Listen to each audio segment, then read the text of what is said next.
Hello friend, स्वागत है आपका वाईपी एजुकेशन ट्रिक चैनल पर। दोस्तों, मेरे इस चैनल पर आपको यूपी बोर्ड का सिलेबस कराया जा रहा है और यूपी बोर्ड के सिलेबस में क्लास 11 एग्रीकल्चर की चल रही है फिजिक्स। क्या चल रहा है? क्लास 11 एग्रीकल्चर की चल रही है फिजिक्स। तो आप समझिए फिजिक्स के लिए।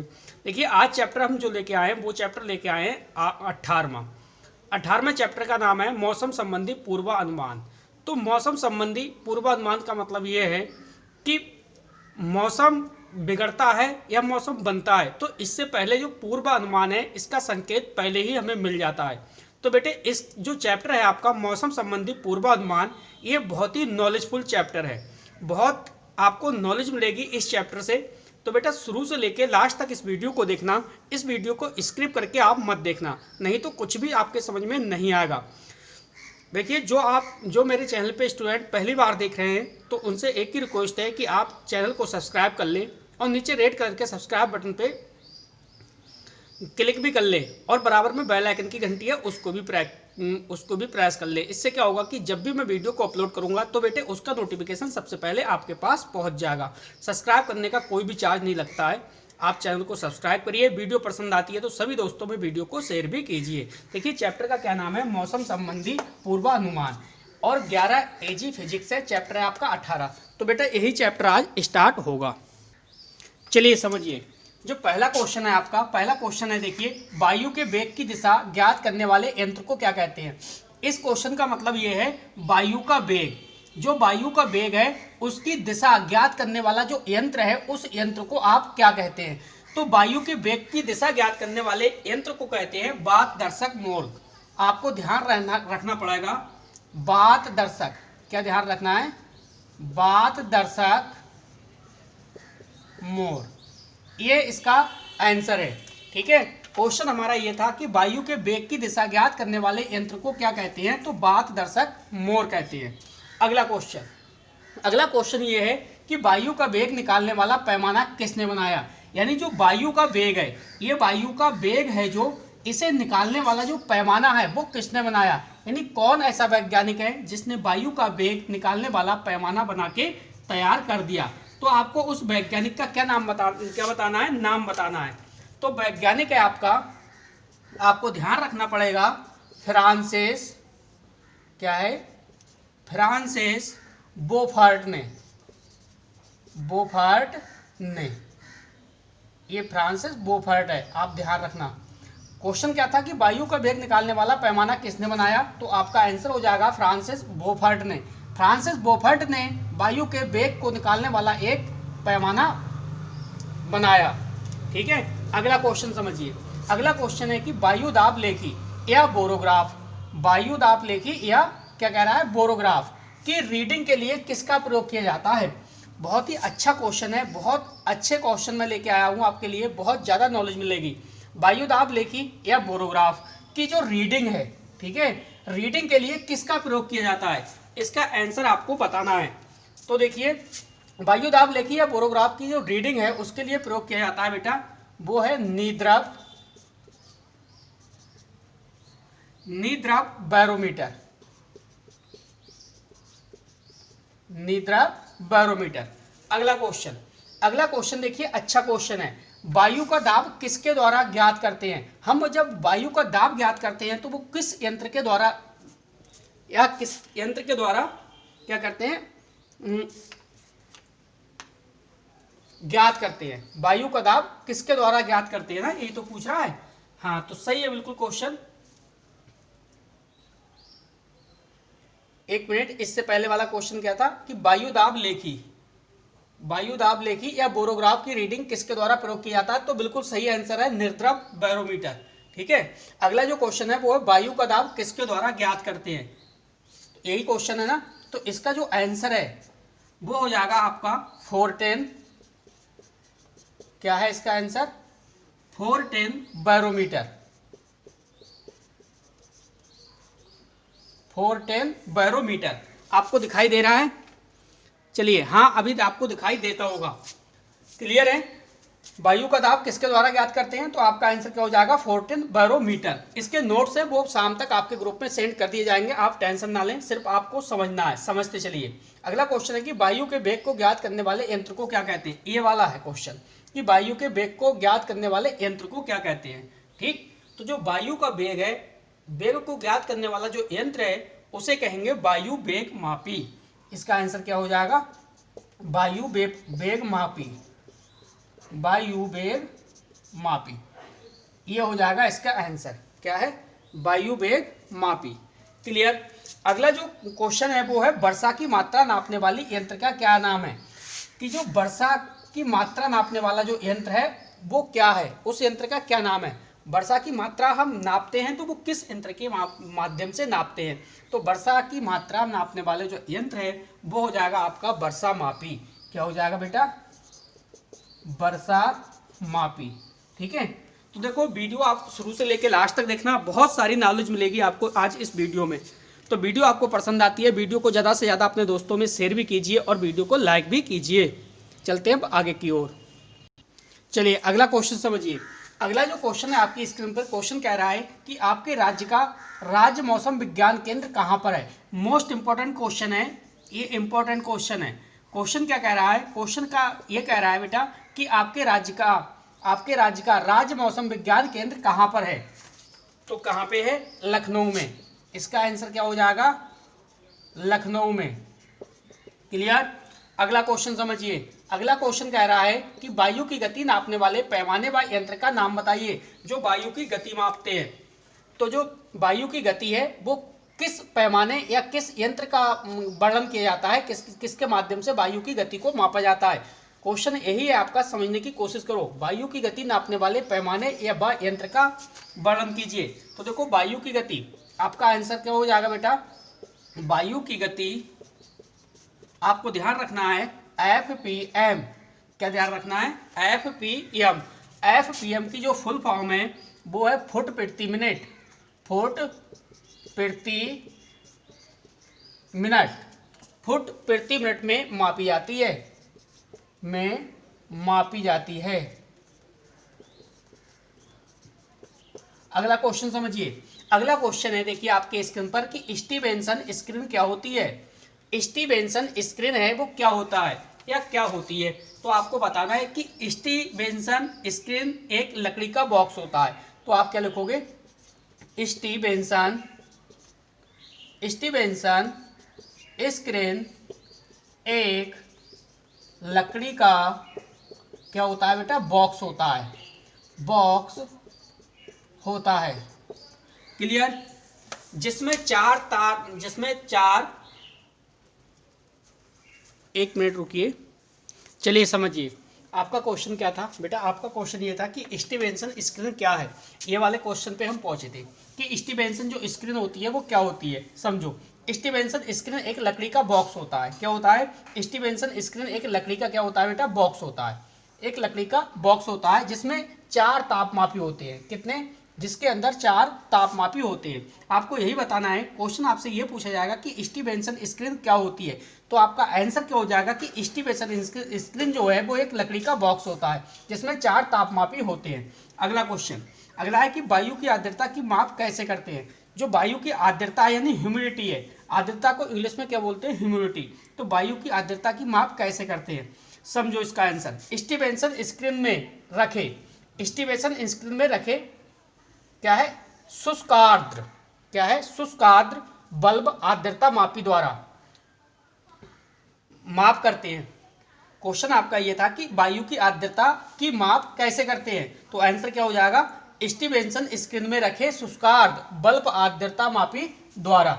अगला क्वेश्चन समझिए। अगला क्वेश्चन है समदाब रेखाएं क्या होती हैं। क्वेश्चन आपका क्या है कि जो समदाब रेखाएं हैं वो क्या होती हैं। तो समझो, एक समान वाले स्थानों को मिलाने वाली जो रेखाएं हैं उन्हें हम समदाब रेखाएं कहते हैं। क्वेश्चन समझ में आ रहा है। क्वेश्चन क्या है कि समदाब रेखाएं क्या होती हैं। तो आपने इसका आंसर सुना कि एक समान वाले स्थानों को मिलाने वाली जो रेखाएं होती हैं उन्हें हम क्या कहते हैं, समदाब रेखाएं कहते हैं। फिर से एक बार आंसर इसका सुन लो।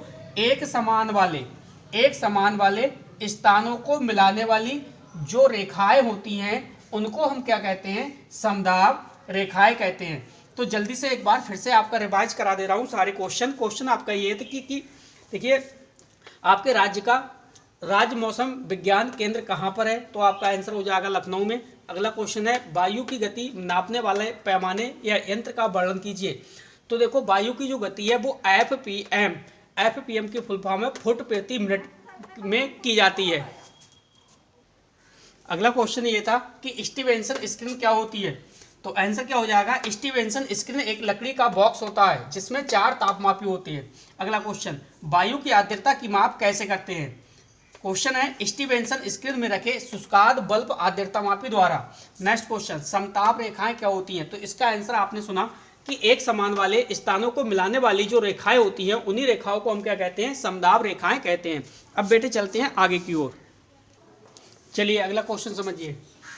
अगला जो क्वेश्चन है वो आपका कह रहा है, देखो मौसम की भविष्यवाणी किन आधारों पर की जाती है। चलिए क्वेश्चन तो आपने समझ लिया कि मौसम की भविष्यवाणी किन आधारों पर की जाती है। जो मौसम संबंधी पूर्वानुमान दिए जाते हैं कि अब क्या होने वाला है, बारिश आने वाली है, मौसम साफ आने वाला है, आंधी आने वाली है, तूफान आने वाली है, तो वो मौसम की भविष्यवाणी जो है वो किन के आधार पर की जा सकती है। तो समझो बेटा, जो मौसम की जो भविष्यवाणी है वो वायु के दाब के आधार पर कर सकते हैं कि वायु का दाब कम है या ज़्यादा है। इसके बाद गति यानी स्पीड कितनी है। नेक्स्ट है आर्द्रता, ह्यूमिडिटी और दिशा यानी डायरेक्शन, वर्षा यानी रेन की मात्रा, अधिकतम तथा न्यूनतम ताप एवं सूर्योदय। सूर्योदय का मतलब ये होता है कि सूर्य जब निकलता है तो उसे कहते हैं हम सूर्योदय, यानी सूर्य का क्या होता है, उदय हुआ। तथा सूर्यास्त का मतलब शाम का समय है, जब सूर्य अस्त हो जाता है तब। सूर्य अस्त के समय के आधार पर की जाती है।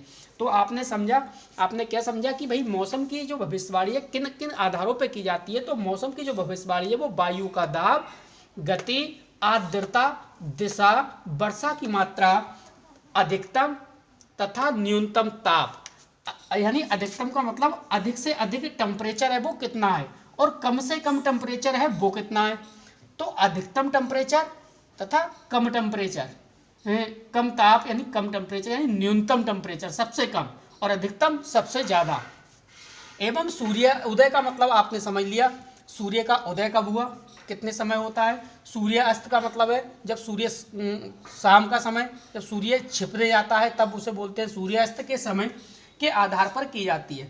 तो एक बार आप फिर से समझो, क्वेश्चन अच्छा है कि भाई मौसम की भविष्यवाणी किन आधारों पर की जाती है। तो जो मौसम की भविष्यवाणी है वो वायु का दाब है, गति है, आर्द्रता है, दिशा है, वर्षा की मात्रा, अधिकतम तथा न्यूनतम ताप एवं सूर्योदय तथा सूर्य अस्त के समय के आधार पर की जाती है। तो हमारा ये भी क्वेश्चन हो गया। अब चलते हैं बेटा अगला क्वेश्चन देखते हैं हम क्या है। चलिए अगला क्वेश्चन समझिए। जो मैं आपको ये क्वेश्चन समझाने जा रहा हूँ बेटा, ये इतनी नॉलेज देने वाला टॉपिक है, बहुत ज़्यादा इससे नॉलेज मिलेगी। तो अच्छे से आप समझिए, जब आप समझ जाओगे तो आपके माइंड में ये क्वेश्चन सेट हो जाएगा, इसका आंसर सेट हो जाएगा, आपको कोई भी समस्या नहीं आएगी। समझो, देखो बेटा क्वेश्चन है ऋतु अनुसंधान वैधशालाओं में क्या क्या नोट किए जाते हैं। ऋतु अनुसंधान वैधशालाओं में क्या क्या नोट किए जाते हैं, ये क्वेश्चन है। यानी मौसम संबंधी जो भी जानकारी है, ठीक है, उसमें ये लोग क्या क्या जानकारी है वो अनुसंधान यानी रिसर्च सेंटर में वो नोट करते हैं। तो समझो इसका जो आंसर है, समझिए आप आराम से समझते हैं। देखो मौसम संबंधी पूर्वानुमान वैधशाला एक चार्ट बना लिया जाता है। वैधशाला में क्या होता है, एक चार्ट बना दिया जाता है। समझो मौसम संबंधी जो भी जानकारी होती है वो वैधशाला यानी अनुसंधान वैधशाला के अंदर, रिसर्च के अंदर एक चार्ट बना लिया जाता है। इन वैधशालाओं में निम्नलिखित बातें नोट की जाती हैं। वो कौन कौन सी बातें हैं जो नोट की जाती है, वो वही बातें कौन सी नोट की जाएंगी, जैसे मौसम संबंधी पूर्वानुमान यानी मौसम बिगड़ने से पहले या मौसम साफ होने से पहले क्या क्या संकेत मिलते हैं, किस किन चीज़ों को नोट किया जाता है वो समझिए आप। जैसे देखिए वायु का दाब, आप जो पिछला वाला आपने लोगों ने क्वेश्चन समझा था तो उसमें भी वायु का दाब था। तो वायु का दाब है उसे नोट करते हैं एक चार्ट पर। इसके बाद वायु की गति यानी स्पीड कितनी है, वायु की गति है वो कितनी है, कितनी गति से हवा चल रही है। नेक्स्ट है वर्षा की मात्रा। तो वर्षा की मात्रा जो है वो ये चार्ट के पर नोट कर लेते हैं। इसके बाद है अधिकतम एवं न्यूनतम ताप, यानी अधिकतम से अधिकतम यानी ज़्यादा से ज़्यादा ताप टेम्परेचर है वो कितना है, और एवं न्यूनतम कम से कम ताप जो है वो कितना रहा, ये नोट करते हैं। नेक्स्ट है सूर्योदय तथा सूर्य अस्त का समय। सूर्योदय का मतलब है सूर्य निकलने का समय, तथा सूर्यास्त का मतलब है सूर्य जब शाम को छिप जाते हैं तो सूर्यास्त होता है, सूर्यास्त का समय। ये दोनों ये नोट करते हैं। इसके बाद वायु में आर्द्रता, यानी वायु में जो ह्यूमिडिटी है वो कितनी है, मॉइस्चर कितना है वो। इसके बाद है वायु की दिशा। तो वायु की दिशा का मतलब है कि वायु किस दिशा में बह रही है, पूरब से पश्चिम की ओर चल रही है या पश्चिम से पूरब की ओर चल रही है। ये सारी जो बातें हैं ये मौसम अनुसंधान रिसर्च जो सेंटर होता है उसके अंदर वेधशालाओं में एक चार्ट बना लिया जाता है। इस चार्ट पर ये सारी बातें ये नोट कर लेते हैं। अब समझो, ये वेधशालाएं मुख्यतः 4 प्रकार की होती हैं। जो ये ऋतु अनुसंधान वेधशालाएं हैं ये कितने प्रकार की होती हैं, ये 4 प्रकार की होती हैं। तो आप समझिए, देखो बेटा, प्रथम श्रेणी की जो वेधशालाएं हैं जहाँ पर हर समय के ताप, ये जो प्रथम श्रेणी की वेधशालाएं है यहाँ पे हर समय के ताप, हर समय का आपको ताप मिलेगा कि कितना कितना टेम्परेचर है वो रह रहा है घंटे घंटे पर। घंटे घंटे क्या बल्कि सेकंडों सेकंडों पे ताप बदलता है, टेम्परेचर बदलता रहता है, तो वो आपको मिलेगा। इसके बाद दाब यानी प्रेशर, वायु यानी हवा, आर्द्रता मॉइस्चर आपका वही ह्यूमिडिटी, तथा वर्षा के पाठ्यांक नोट किए जाते हैं किसमें, इस प्रथम श्रेणी वाली वेधशाला के अंदर। अब बात करते हैं हम द्वितीय श्रेणी की वेधशालाएं। तो द्वितीय श्रेणी की वे वेधशालाएं जहां केवल प्रातः 8 बजे, क्या कह रहा है देखो भाई, द्वितीय श्रेणी की वे वेधशालाएं जहां केवल प्रातः 8 बजे तथा सायकाल, सायकाल का मतलब है शाम का समय, सायकाल 5 बजे तक पाठ्यांक नोट किए जाते हैं। 5 बजे के बाद कोई भी पाठ्यांक नोट नहीं किया जाता है शाम के बाद, और सुबह प्रातः 8 बजे, केवल प्रातः 8 बजे तक। ठीक है, ये द्वितीय था। नेक्स्ट है तृतीय। तो तृतीय में आपने समझा कि भाई तृतीय तथा चतुर्थ श्रेणी को, तीसरी और चतुर्थ श्रेणी की जो वेधशालाएं हैं उनको एक साथ लिया गया है। तृतीय तथा चतुर्थ श्रेणी को वेधशालाओं में ताप तथा वर्षा के, किसका, टेम्परेचर और रेन, यानी वर्षा, ताप कितना और वर्षा कितनी सेंटीमीटर के पाठ्यांक जो हैं वो नोट किए जाते हैं। तो आराम से क्वेश्चन को आप समझ गए। क्वेश्चन अच्छा है, नॉलेज देने वाला क्वेश्चन है, इंपॉर्टेंट भी क्वेश्चन है अगर इस चैप्टर से कुछ पूछा जाता है तो। देखो क्वेश्चन ये कह रहा था कि ऋतु अनुसंधान वेधशालाओं में क्या क्या नोट किए जाते हैं। तो बेटा आपको इतनी बातें तो आपको ध्यान रखनी पड़ेंगी। कितनी बातें, समझो। नोट किया जाता है बेटा, एक इनके जो रिसर्च सेंटर होता है, जो अनुसंधान का मतलब है रिसर्च वेधशालाओं के में जो होता है उसमें एक चार्ट बना के वो तैयार कर लेते हैं। जो जो बातें वो नोट करते हैं वो सारी उस चार्ट पे लिखी हुई मिलती हैं। इस प्रकार से एक चार्ट बना लेते हैं, उस चार्ट पे आपको सारी बातें लिखी होंगी। जैसे वायु का दाब, पहली बात होगी वायु का दाब, यानी वायु का दाब कितना है वो चार्ट के अंदर लिखा होगा आराम से। दूसरी बात है वायु की गति, यानी वायु में गति कितनी है, स्पीड कितनी है। फिर है वर्षा की मात्रा, वर्षा की मात्रा कितने सेंटीमीटर वर्षा हुई है। नेक्स्ट है अधिकतम एवं न्यूनतम ताप, यानी ज़्यादा से ज़्यादा टेम्परेचर कितना रहा एवं कम से कम टेम्परेचर कितना रहा। सूर्योदय, सूर्य उगने का जो समय है, उदय होने का समय है उसे बोलते हैं सूर्योदय, तथा सूर्य अस्त का समय, जो सूर्य शाम को ढल जाता है वो सूर्यास्त का समय होता है। वायु में आर्द्रता यानी मॉइस्चर कितना, वायु की दिशा। ये जो बातें हैं ये बातें बेटा इस चार्ट के अंदर नोट की जाती हैं, आपको ध्यान से समझना है। और ये वेधशालाएं मुख्यतः 4 प्रकार की होती हैं, आपने समझा।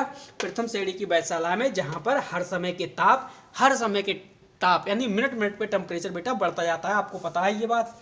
तो हर समय के ताप मिलेंगे आपको, दाब मिलेगा, वायु, आर्द्रता तथा वर्षा के पाठ्यांक नोट किए जाते हैं प्रथम श्रेणी की वेधशालाओं में। द्वितीय श्रेणी की वेधशालाओं में क्या होता है, इसमें केवल प्रातः 8 बजे तथा सायकाल 5 बजे तक के जो पाठ्यांक है वो नोट किए जाते हैं। नेक्स्ट है तृतीय तथा चतुर्थ श्रेणी को वेधशालाओं में ताप तथा वर्षा के पाठ्यांक नोट किए जाते हैं। तो आशा करता हूं बेटा कि ये क्वेश्चन आपके अच्छे से समझ में आ गया होगा। वीडियो बेटा आपको पसंद आती है तो प्लीज़ वीडियो को ज़्यादा से ज़्यादा अपने दोस्तों में शेयर करिए और वीडियो को लाइक भी करिए। अब बेटे देखते हैं हम अगला क्वेश्चन हमारा क्या है। जो भी इस चैप्टर से आंकिक क्वेश्चन बनेगा तो वो भी मैं इस वीडियो में आपको सॉल्व करवाऊंगा। चलिए बेटे अगला क्वेश्चन समझिए। अगला क्वेश्चन देखिए जो आपके स्क्रीन पे है, ये क्वेश्चन बहुत ज़्यादा अच्छा है, बहुत ज़्यादा नॉलेज देने वाला है। तो अच्छे से मैं समझाऊंगा और अच्छे से आप समझने की कोशिश भी कीजिए। देखो क्वेश्चन कह रहा है कि मौसम की पूर्व सूचना, यानी मौसम बनने और बिगड़ने की पूर्व सूचना से मिलने पर किसानों को किस प्रकार लाभ पहुंचता है। यानी कहने का मतलब इनके ये है कि मौसम बिगड़ने से पहले ही आपको पता लग जाए, किसानों को पता लग जाता है कि आज तूफान आने वाला है, आज आंधी आने वाली है, आज ओला गिरने वाला है, तो वो किसानों को किस प्रकार से लाभकारी होगा, ये बात आपको समझनी है। देखो मौसम की पूर्व सूचना मिलने से, अगर मौसम बिगड़ने से पहले अगर किसानों को पहले अगर सूचना मिल जाती है तो इससे बहुत बड़ा लाभ होता है। किस प्रकार से लाभ होता है, जैसे ऋतु के पूर्वानुमान से कृषक लोग अपनी फसलों को अच्छा बना सकते हैं। किस प्रकार से, जैसे अगर उसने मौसम संबंधी सूचना आ गई कि भाई इस बार जो बारिश है वो बहुत कम है, क्या है, इस बार जो बारिश है वो बहुत कम होगी, तो किसान क्या करेगा कि भाई जो फसल है, फसल आप कैसी लगाएगा कि जो कम पानी वाली हो, जिस फसल के लिए कम से कम पानी चाहिए उस कम पानी वाली फसल को वो उगाएगा और इससे किसान लाभ ले लेगा। अब देखो आगे क्या कह रहा है कि भाई मौसम की पूर्व सूचना मिलने से किसानों को बहुत बड़ा लाभ होता है, बहुत लाभ होता है, बिल्कुल सही बात है। जैसे ऋतु के पूर्वानुमान से कृषक लोग अपनी फसलों को अच्छी बना सकते हैं, हाँ बहुत ही बेहतर बना सकते हैं। अगर उन्हें पहले सूचना मिल जाती है कि इस बार बारिश नहीं होगी, इस बार सूखा पड़ने के संकेत हैं या आंधी तूफान ज़्यादा आने के संकेत हैं इस बार, तो क्या होता है कि वो अपनी फसलों को उसी के अकॉर्डिंग लगा सकते हैं, इससे वो लाभ ले सकते हैं और हानि से बचा जा सकता है। जब बचा जा सकता है, हाँ बिल्कुल सही बात है, इस हानि से बचा जा सकता है अगर मौसम संबंधी कोई भविष्यवाणी पहले आ जाए तब। अगला समझो, देखो यहाँ से मौसम के पूर्वानुमान की सूचना टीवी, हाँ बिल्कुल सही बात है। देखो किसानों के पास क्या होता है, मौसम के पूर्वानुमान, मौसम संबंधी जानकारी है, देखो टीवी के माध्यम से भी बताया जाता है, न्यूज चैनलों पे आपको समझाया जाएगा, बताया जाएगा कि अब क्या होने वाला है, और रेडियो पे, और अब तो बेटा जो है डिजिटल इंडिया हो गया, होने जा रहा है, तो देखो आपको पता है कि आपके मोबाइल पे भी मौसम संबंधी सूचनाएं आ जाती हैं, मैसेज आ जाते हैं किसानों के पास कि अब अगले 24 घंटों में क्या होगा, कि आने वाले एक महीने के बाद क्या होगा, सारी सूचनाएं मिलती रहती हैं द्वारा समाचार पत्रों में, हाँ तो बिल्कुल सही बात है, समाचार पत्रों में भी इसकी न्यूज मिलती रहती है, में प्रसारित की जाती है। तो आपने समझ लिया कि वही जो मौसम के पूर्वानुमान की जो सूचना होती हैं वो टीवी के माध्यम से, रेडियो के माध्यम से, समाचार पत्रों के माध्यम से और आपके मोबाइल पर एसएमएस के माध्यम से भी प्रसारित की जाती हैं। इससे क्या होगा भाई, वर्षा का होना, जिससे आपको जो प्रचार होगा वो वर्षा का होना, यानी बहुत तेज बारिश होने वाली है तो ये भी आपको सूचना मिल जाती है, और नहीं बारिश होने वाली है, जो मौसम संबंधी जब फसल जो लगती है, बारिश के समय जब फसल लगती है और बारिश नहीं होती है तो भी आपको सूचना दे दी जाती है, और मौसम बनने लगता है, जब बारिश मानसून बनने लगता है, ठीक है, बरसात होने लगती है तो भी आपको सूचना दे दी जाती है। अधिक गति से वायु का बहना, यानी जब बहुत तेज गति के साथ आंधी आती है, तूफान आता है, तो इसकी भी सूचना आपको दे दी जाती है। बादलों का तूफान अथवा आंधी का आना, तो देखो ये भी सूचना आपको दे दी जाती है। पाला और ओस पड़ना, भाई पाला और ओस पड़ना आदि की सूचना भी प्राप्त होती है। इसके पता चलने पर किसान अपने कार्यों को स्थगित, यानी जो कार्य किसान कर सकते हैं ये सब आने पे, जैसे उन्हें किसानों को सूचना मिल गई भाई तूफान आने वाला है, आंधी आने वाली है, तो वो क्या करते हैं भाई, अपना जो कार्य है उसे कैंसिल कर देते हैं और अपने किसी सुरक्षित स्थान पर पहुंच जाते हैं। ठीक, अब देखो जब पता चल जाता है कि भाई पाला और ओस पड़ना आदि शुरू हो गई, पाला काफ़ी दिनों तक पड़ेगा, तो देखो आपको पता है जो पाला होता है वो फसलों को बहुत ज़्यादा नुकसान पहुंचाने का कार्य करता है, तो इससे भी किसान बच सकता है। तो देखो आपने समझा कि भाई मौसम की पूर्व सूचना से मिलने पर किसानों को किस प्रकार का लाभ होता है, तो पूरी डिटेल से आप लिख देना अपने हिसाब से, कोई ज़रूरी नहीं है सेम टू सेम ये वर्ड हो, आप अपने हिसाब से भी लिख सकते हैं। किसानों की बात कर रहा है तो किसान के ऊपर आप क्या लिखोगे भाई। चलिए एक बार मैं फिर से क्वेश्चन को रिवाइज कर देता हूँ, फिर आप अपने स्तर से इसे आराम से बना सकते हैं। देखो, मौसम की पूर्व सूचना मिलने से किसानों को बहुत लाभ होता है। जैसे ऋतु के पूर्वानुमान से कृषक लोग अपनी फसलों को अच्छा बना सकते हैं और हानि से बचा भी सकते हैं। मौसम के पूर्वानुमान की सूचना टीवी पर भी मिल जाएगी। टीवी, रेडियो द्वारा समाचार पत्रों इत्यादि में प्रसारित भी की जाती है। इससे वर्षा का होना, जैसे कम वर्षा हो रही है या ज़्यादा वर्षा हो रही है, अधिक गति से वायु का बहना, बादलों का तूफान अथवा आंधी का आना, पाला ओस पड़ना आदि की सूचना प्राप्त होती है। इसके पता चलने पर किसान अपने कार्यों को स्थगित और शुरू कर सकते हैं। तो अच्छे से आपने इस क्वेश्चन को समझ लिया। अब आप इसका आंसर अपने शब्दों में भी अच्छे से दे सकते हैं। तो बेटा, वीडियो आपको पसंद आती है तो प्लीज़ वीडियो को लाइक करिए और वीडियो को ज़्यादा से ज़्यादा अपने सभी मित्रों को शेयर करिए, ताकि हर स्टूडेंट घर बैठे अच्छे से तैयारी कर सके। क्योंकि बेटा ठंड का मौसम है, बहुत ज़्यादा ठंड पड़ रही है, तो आप अपनी सेहत का भी ख्याल रखिए। ठीक है, घर से नहीं निकलिए, इमरजेंसी काम होने पर ही घर से निकलें। और कपड़ों की भी अच्छी, गर्म कपड़ों की अच्छी आप व्यवस्था करके रखिए, पहन के रखिए। ठीक है, और घर बैठे अच्छे से आप तैयारी कर सकते हैं। इसलिए मैं कह रहा हूँ सभी मित्रों को अपने वीडियो जो है वो सेंड कर दिया करें। चलिए बेटे, चलते हैं अब आगे की ओर। चलिए बेटे, समझिए, ये देखिए आपका आंकिक क्वेश्चन है। एक आंकिक क्वेश्चन है, तो इस आंकिक क्वेश्चन को आप समझिए। एक आंकिक क्वेश्चन आया हुआ है 10 सालों में, एक आंकिक क्वेश्चन इस चैप्टर से पूछा गया। जो पूछा गया वो मैं आपको करवा रहा हूँ। ठीक, क्वेश्चन कह रहा है कि एक बोरोमीटर, क्या है, बोरोमीटर, एक बोरोमीटर के मुख्य स्केल पर मिलीमीटर में निशान अंकित है। यदि उसके मुख्य स्केल के 19 भाग वर्नियर स्केल के 20 भाग के बराबर हो, तो बोरोमीटर में मिलीमीटर के किस अंश तक पढ़ा जा सकता है। ये क्वेश्चन है। ठीक है, तो हम क्या निकालेंगे बेटा, हम निकालेंगे बोरोमीटर का अल्पतमांक। चलिए निकालते हैं। बैरोमीटर का अल्पतमांक है। ठीक है, ये ना है, बराबर क्या हो जाएगा बेटा, ये हो जाएगा मुख्य स्केल के एक खाने का मान। क्या ऊपर रखोगे, मुख्य स्केल के एक खाने का मान, एक खाने का मान अपॉन में देखो क्या रखोगे आप, वर्नियर पैमाने पर खानों की संख्या। क्या रखोगे, वर्नियर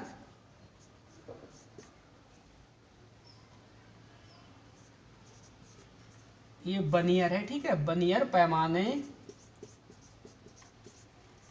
पर खानों की संख्या, खानों की क्या रखोगे आप, संख्या। ये संख्या है। ठीक है, लास्ट में क्या पढ़ोगे इसे, संख्या, यानी वर्नियर पैमाने पर खानों की संख्या। तो देखो ऊपर क्या दे रखा है इसमें, मुख्य स्केल के एक खाने का मान। तो सीधे सीधे यहाँ पे कितना हो जाएगा, देखो क्वेश्चन क्या कह रहा है समझ लो। एक बोरोमीटर के मुख्य स्केल पर मिलीमीटर में निशान अंकित हैं। यदि उसके मुख्य स्केल के 19 भाग वर्नियर स्केल के 20 भाग के बराबर हों, यानी 19 भाग जो वर्नियर स्केल के 20 भाग के बराबर हों, तो बोरोमीटर में मिलीमीटर के किस अंश तक पढ़ा जा सकता है। तो देखो मुख्य स्केल के खाने का मान, खाने का मान, यानी मुख्य स्केल के खाने का जो मान है वो कितना होगा। देखो ये देखो, मुख्य स्केल के 19 भाग वर्नियर स्केल के भाग के 20 भाग के क्या है, बराबर है। तो भाई जो मुख्य स्केल के एक खाने का मान है तो कितना आएगा, एक ऊपर 1 आएगा। ठीक, और वर्नियर पैमाने पर खानों की जो संख्या है वो कितनी आ जाएगी, वो आ जाएगी आपकी वर्नियर स्केल के 20 भाग। कितनी आ जाएगी, 20 भाग आ जाएगी। देखो नीचे रखोगे आप 20। जब 20 से आप भाग दोगे 1 के लिए तो भाग तो भाई जाएगा नहीं। जब भाग जाएगा नहीं तो 0 पॉइंट लगाओगे। 0 पॉइंट लगाओगे तो अभी 10 हुए हैं यहाँ पे, 1 0 लगाओगे तो कितना हो गया आपका, आप 100 हो गया। जब 100 हो गया तो कितना होगा, 20 पंजे कितना हो जाएंगे, 100। यहाँ पे अब हो गई ये 100। 0.0 लगा के, तो 20 पंजे कितने हो जाएंगे आपके 100, 20 पंजे कितने हो जाएंगे आपके 100, तो आंसर कितना आ जाएगा 0.05, 0.05 मिलीमीटर। अब आप 1 मिनट समझिए, यहाँ पे 100 नहीं है, 100 तो मैंने पॉइंट लगाया, एक जीरो बढ़ाया, जब जीरो बढ़ाया तो जीरो बढ़ाया, इसलिए यहाँ पे 1 है, मैंने समझाने के लिए जीरो लगा दिए थे। ठीक, 20 से आप जब आप भाग दोगे 1 को तो 0.5 मिल जाएगा, तो 0.5 मिमी आया। अब आप एक लाइन क्या लिखोगे, आप लिखोगे अतः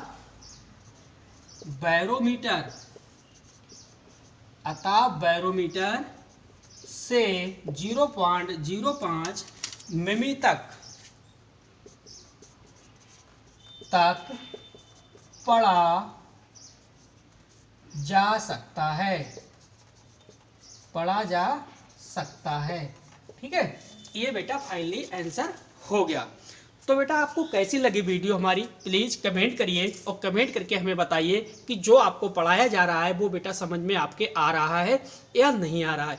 पूरी कोशिश मेरी यही होगी कि मैं आपको अच्छे से फिजिक्स कराऊं, अच्छे से फिजिक्स की तैयारी कराऊं, ताकि आपको एग्जाम में कोई भी समस्या ना हो। तो इसके लिए बेटा आप हमारा साथ देते रहिए, आप चैनल को सब्सक्राइब करके रखिए, बेल आइकन की घंटी को प्रेस करके रखिए, वीडियो को ज़्यादा से ज़्यादा अपने दोस्तों में शेयर भी करिए, और हमें कमेंट में भी बताइए कि आपको जो पढ़ाया जा रहा है वो समझ में आ रहा है या नहीं आ रहा है। तो बेटा इसी क्वेश्चन के साथ ये जो आपका 18वां चैप्टर था मौसम संबंधी पूर्वानुमान, ये आपका कंप्लीट हुआ। तो बेटे वीडियो देखने के लिए आपका बहुत बहुत धन्यवाद। आपका दिन शुभ हो।